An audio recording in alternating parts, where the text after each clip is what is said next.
Today, on Guess What I Found Out, we are going to meet the single most destructive object in the solar system. It never hit anything. It never exploded. It just quietly showed up one day and got an entire planet fired. Curious George, allow me to introduce Eris, a frozen ball of ice and rock drifting around in the dark suburbs of the solar system. So far out, it makes Pluto look like it lives next door. I'm going to call this one the drama snowball, partly because it is a giant, blindingly bright snowball, and mostly because it is named after the Greek goddess of strife, and it absolutely earned that name. Here is what went down. Back in 2005, astronomer Mike Brown and his team were systematically combing through images from a telescope at Palomar Observatory, hunting for distant objects way out past Neptune. On January 5th, while re-inspecting pictures that had actually been taken back in 2003, Brown spotted something big, slow and faint creeping across the frame. His immediate gut reaction was, and I am paraphrasing only slightly, "I have found a planet." And you can understand why. This thing was far away and bright enough that it had to be enormous. Brown's team had already bagged other big icy worlds out there with names like Quaoar, Orcus and Sedna. But the drama snowball felt different. This one felt like the big one. Then they found its moon, and that is when the trouble really started. Why does a moon matter so much? Because a moon is how you weigh a planet without a bathroom scale. By watching how the little moon, later named Dysnomia, swung around Eris, astronomers could plug the numbers into Kepler's laws, the same orbital math that governs everything from the moon to the space station, and calculate exactly how much Eris weighs. And the answer landed like a brick. Eris turned out to be about 27% more massive than Pluto. Take a second with that. For 75 years, Pluto had been the beloved ninth planet, the little guy, the underdog of the solar system. And here was the drama snowball sitting in the back of the room, quietly heavier than the mascot.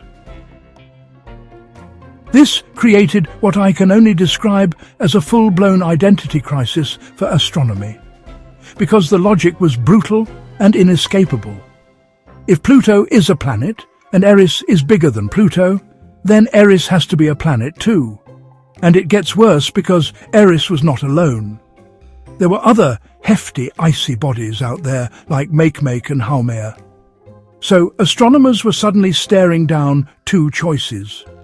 Either you welcome a whole crowd of new planets and tell school kids to memorize 12, 15, who knows how many, or you tighten the definition of the word planet and start cutting. If you have ever argued with someone about whether Pluto should still be a planet, hit that follow button right now, because I am about to walk you straight into the room where they actually settled it, and it is messier than you would believe. So, in August of 2006, the International Astronomical Union, the official body that gets to name and classify all this stuff, gathered in Prague to vote on what a planet even is. And, well, two rival philosophies showed up to sort of brawl it out. One camp said a planet should be defined by its shape. Basically, is it big enough that its own gravity crushes it into a ball? By that rule, Pluto and Eris both make the cut, and the Planet Club gets, a bit bigger. But the other camp said no, a real planet has to be the gravitational boss of its orbit. It has to have cleared its neighborhood, meaning it bullied or swept up all the other debris in its lane around the sun. That second definition is the one that won in the end.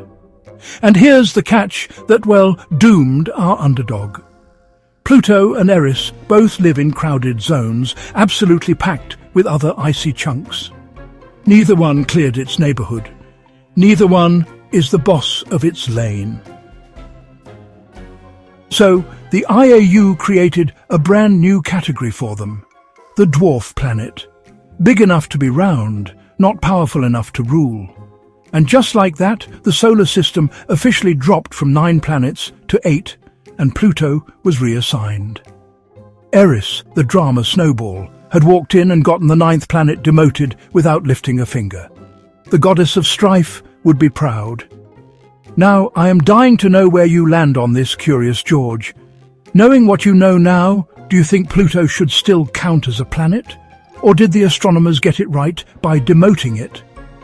Drop your verdict in the comments and tell me your reasoning.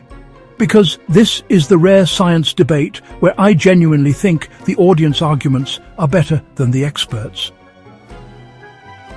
But here is the part that I find quietly haunting.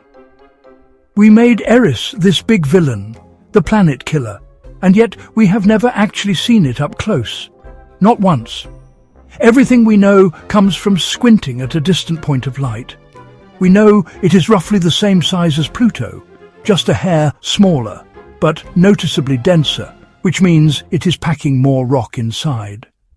We know its surface is almost unbelievably bright, reflecting something like 99% of the light that hits it, because out at the frozen far end of its orbit, its thin atmosphere literally freezes and falls onto the ground as fresh, brilliant white frost. The drama snowball is essentially self-cleaning. And it is lonely out there. Eris takes about 557 years to crawl once around the Sun, on a wildly tilted, stretched-out orbit that flings it as far as 98 times the Earth-Sun distance. While we sent New Horizons to fly past Pluto and snap gorgeous close-ups, Eris remains untouched, because a mission out to it would take an estimated 25 years just to arrive. The most influential object in the modern solar system is still nothing more than a smudge in our best telescopes. So that is the drama snowball. It never crashed into anything, never destroyed a world, never so much as warmed up. It simply existed, big enough and far enough and heavy enough to force humanity to admit our tidy little map was wrong. It did not kill Pluto. It revealed the truth, that Pluto was never alone, and our solar system is stranger and more crowded than we ever wanted to believe.